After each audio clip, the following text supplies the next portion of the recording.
పండుగ రోజున ప్రజలందరూ పొద్దున్నే లేచి తలంటు స్నానాలు చేస్తారు. ఇలా చేయడం వల్ల ఆయుష్ పెరుగుతుందని ఆయుర్వేదం చెబుతున్నది.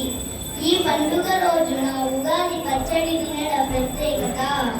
ఈ పచ్చడిలో వేపపూత, చింతపండు, బెల్లం, మామిడి ముక్కలు, పచ్చిమిరపకాయలు, ఉప్పు వేసి చేస్తారు. అందువల్ల ఈ పచ్చడిలో చేదు, పులుపు, తీపి, వగరు, కారం, ఉప్పు అనే 6 రుచులు ఉంటాయి. ఇది వేప పూత. ఇది రుచికి చేదుగా ఉంటుంది. దీనిని దుఃఖానికి, బాధకి సంకేతంగా భావిస్తారు. ఇది చింతపండు. దీని రుచి పులుపుగా ఉంటుంది. దీన్ని నేర్పుగా ఉండాల్సిన పరిస్థితులకు సంకేతంగా భావిస్తారు. ఇది బెల్లం. దీని రుచి తీపిగా ఉంటుంది. దీనిని ఆనందానికి సంకేతంగా భావిస్తారు. ఇది మామిడి. దీని రుచి వగరుగా ఉంటుంది. దీనిని కొత్త సవాళ్లను ఎదుర్కోవడానికి సంకేతంగా భావిస్తారు. ఇది పచ్చిమిరపకాయలు. దీని రుచి కారంగా ఉంటుంది. దీనిని కోపానికి సంకేతంగా భావిస్తారు. ఇది ఉప్పు. దీని రుచి ఉప్పుగా ఉంటుంది. దీనిని ఉత్సాహానికి సంకేతంగా భావిస్తారు. జీవితం అంటే 6 రుచుల కలయిక. జీవితంలో మనకు కలిగే తీపి లాంటి సుఖాలను, చేదు లాంటి కష్టాలను, జీవితంలో ఎదురయ్యే సవాళ్లను ఎదుర్కొంటూ ముందుకు రావాలని ఈ పచ్చడి మనకు తెలియజేస్తుంది. ధన్యవాదాలు. అందరికీ ధన్యవాదాలు. ఉగాది శుభాకాంక్షలు. ముందుగా అందరికీ ఉగాది శుభాకాంక్షలు. ఉగాది అంటే యుగం మరియు ఆది అనే 2 సంస్కృత పదాల కలయిక. దీని అర్థం కొత్త యుగం ప్రారంభమని. ఉగాది పండుగతో తెలుగు వారికి కొత్త సంవత్సరం ప్రారంభమగును. ఉగాది పండుగకు విశేషమైన ప్రాముఖ్యత ఉంది. ఉగాది పండుగతో తెలుగు ప్రజలు కొత్త నామ సంవత్సరానికి శ్రీకారం చుడతారు. 2025వ సంవత్సరానికి శ్రీ విశ్వావసునామ సంవత్సరం అనే పేరు పెట్టారు. ఉగాది రోజున కొత్త సంవత్సరానికి సంబంధించిన పంచాంగ శ్రవణం చేయడం ఆనవాయితీ.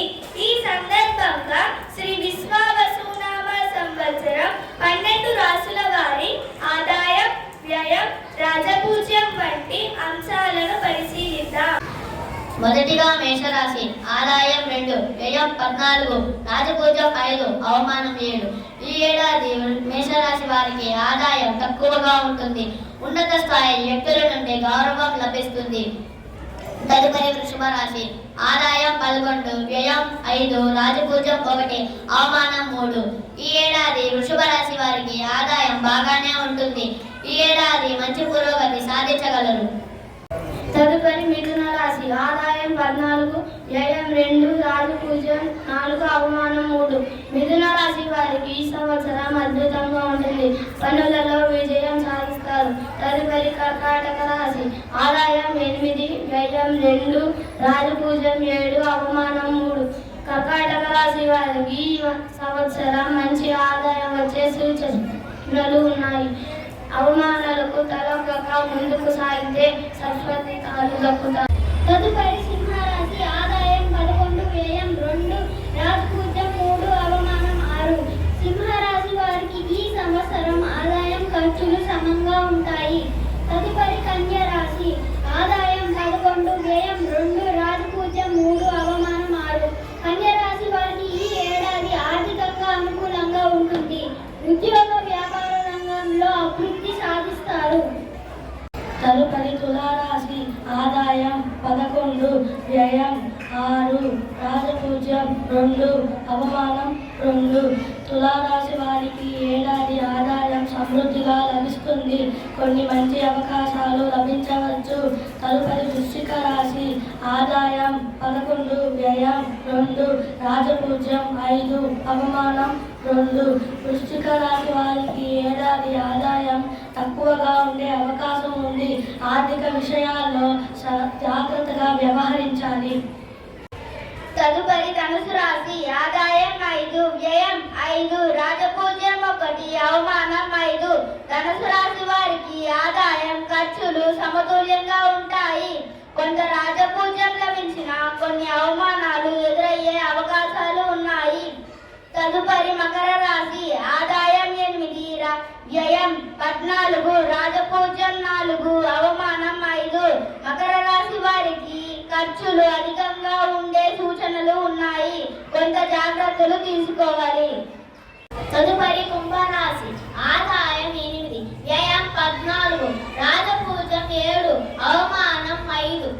కుంభరాశి వారికి ఆదాయం సమతుల్యంగా ఉండకపోవచ్చు. వ్యయాలను సరిచూడకపోతే ఆర్థిక సమస్యలు ఎదురయ్యే అవకాశం ఉంది. తదుపరి మీనరాశి. ఆదాయం 5, వ్యయం 5, రాజపూజ్యం 3, అవమానం 1.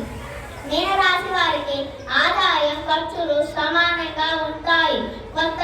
కొంత రాజపూజ లభించిన అవమానం తక్కువగా ఉంటుంది.